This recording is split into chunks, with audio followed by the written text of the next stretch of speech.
This is case number 25CR42644, the State of Ohio versus Leif Bertelsen. Mr. Bertelsen is before the court with his counsel, Mr. Borger.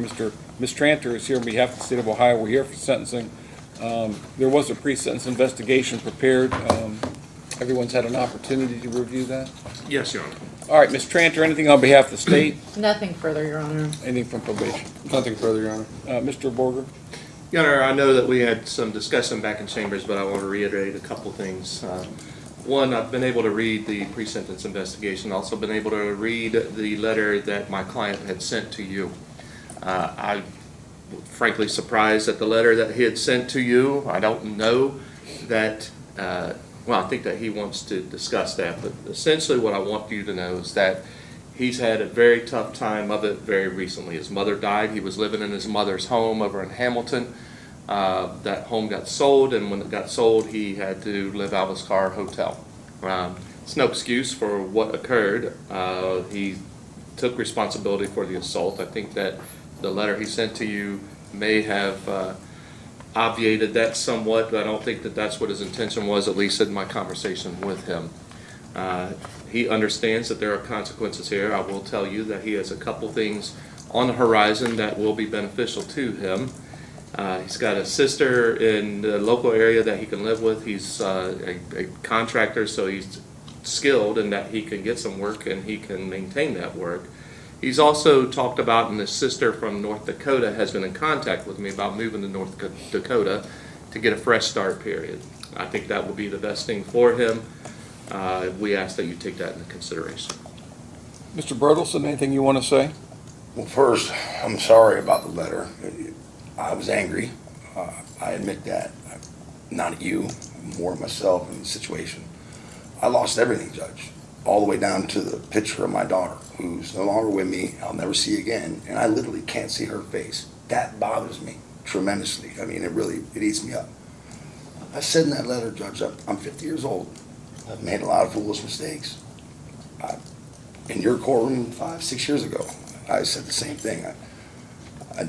I was wrong then. I'm wrong now. I should have never been in that position with this woman. I should have never been arguing with somebody at 11 o'clock at night. That's on me. I am guilty of that. Absolutely. And, you know, what else can I say other than I got 8 weeks till winter kicks in. I can't work. I'm trying to get my life together. I still owe him court costs. I lost everything. I'm not asking you to think, I'm not saying justified. I'm not shunning responsibility. I'm guilty. And I'm sorry to her, you, Ms. Tranter, court, myself.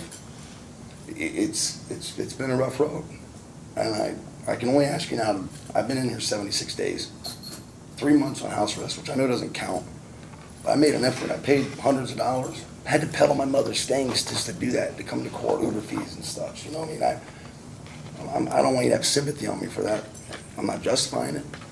My dog, my cat, everything's gone. And, you know, another day in here, I hope that that's not necessary. Please let me go. I still got to go to Hamilton County and deal with the misdemeanor there. You know, my sister's 1,000 miles away trying to help me. Please, just let me out of here. At some point, Mr. Bertelsen, I don't understand, just in reviewing your record, I mean, this is, you have some pretty serious cases that you picked up down in Florida. Yes, sir. Burglaries, attempted burglaries, robbery. I mean, this is not your first go round. You've been before this court before. You have a substance use disorder that you seem to just kind of gloss over. In fact, the recommendation is that you do an inpatient treatment program, and I will tell you that it's fairly rare for the assessor to recommend that.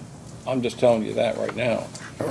Even in this case, you tested positive for methamphetamines, and at 50 years old, it's time for you to stop using illegal drugs, recreationally or otherwise. It's time for you to start obeying the law, and this whole attitude that you have that the law doesn't apply to you. You tried to manipulate this case. You tried to manipulate the witness in this case, and you can deny it all you want, but the evidence was very clear that you tried to coerce her into dropping these charges. You know, I'm actually quite surprised that the prosecutor didn't try to charge you with an additional felony for that, but they didn't.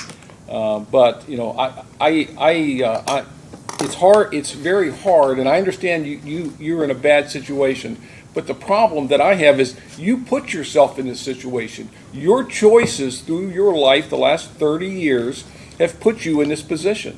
So it's very hard to have sympathy on you when it's your choice. It wasn't my choice to put you in this situation. It was yours.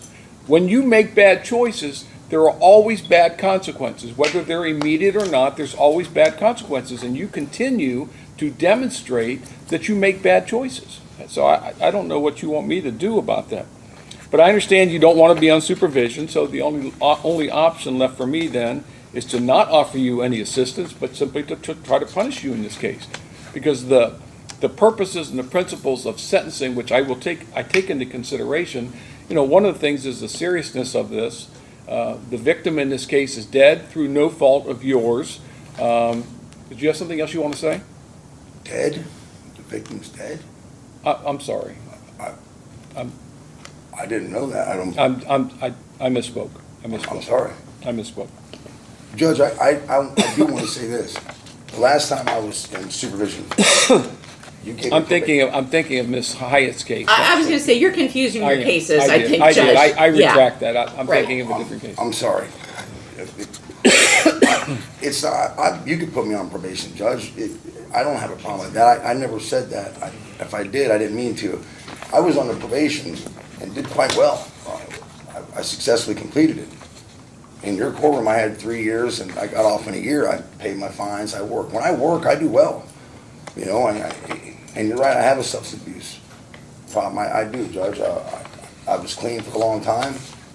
No excuse. Listen, I'm sorry. I'm not shunning responsibility. I'm not trying to manipulate you or anything. I said in that letter, if I'm guilty of anything, it's being in that position in the first place that I put myself in. I'm not blaming this on anybody. It's been 6 years since I've been in trouble, and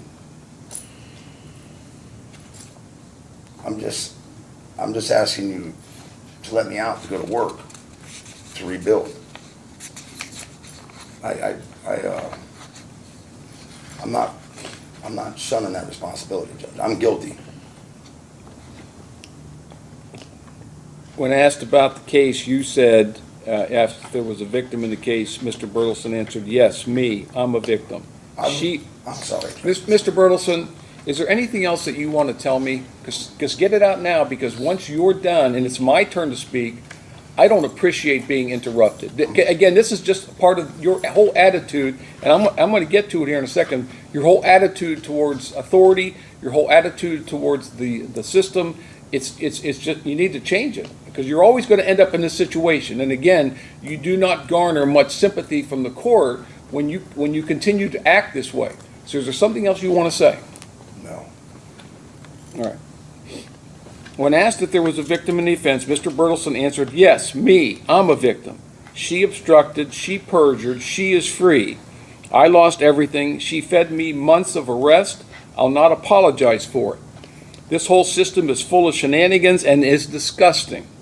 I literally lost everything, and she feeds me, and I'm in more trouble. This is all a joke. Everyone should be ashamed of themselves. This isn't justice. So how do I reconcile that with your coming in here saying, oh yes, I've admitted my guilt, I was wrong? How do I reconcile that with what your words are? This is after you've already pled guilty. And then you send a letter to me, which I read, by the way, and indicate that you admitted your guilt, but you kind of said in your letter that you didn't do anything. How do I justify that?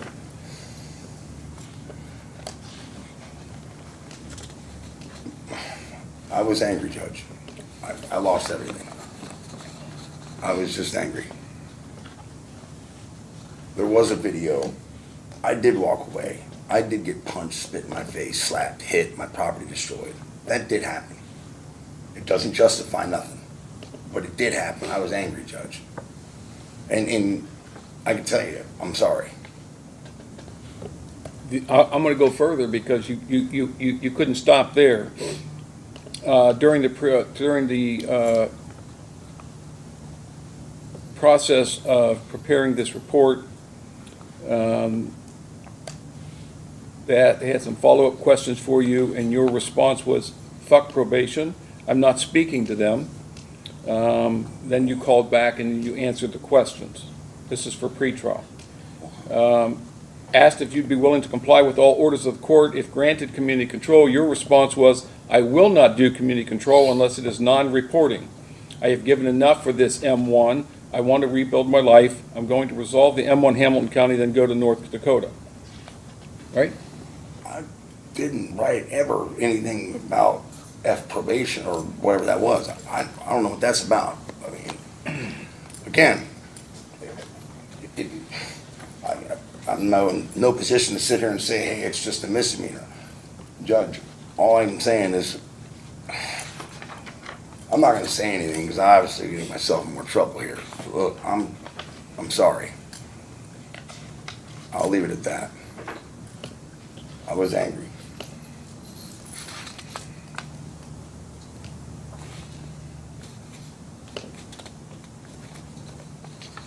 All right, the court has considered the statements made here today, the pre-sentence investigation, the purposes and principles of sentencing, the relevant seriousness and recidivism factors. Mr. Burleson, I'm not going to supervise you. I'm not going to waste everybody's time. You clearly don't want help. I don't think that putting you at this point in time in an inpatient treatment facility that you're going to like that or that you're going to want that. So I'm just going to order you to serve 136 days in the Warren County Jail.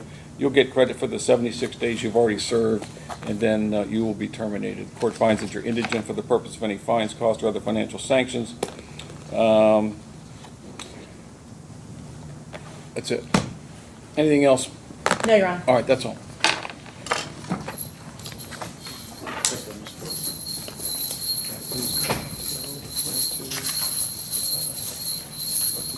Now the judge reviews more troubling details from the pre-sentence investigation. When probation tried to follow up, Burleson refused to speak to them. When asked if he'd comply with community control, he said he'd only do it if it was non-reporting, essentially probation with no accountability. He said, "I want to rebuild my life," and claimed he'd resolve a misdemeanor in Hamilton County and then move to North Dakota. The judge has heard enough. He makes it clear, "I'm not going to supervise you. I'm not going to waste everybody's time. You clearly don't want help. Putting you in inpatient treatment isn't going to work because you don't want it."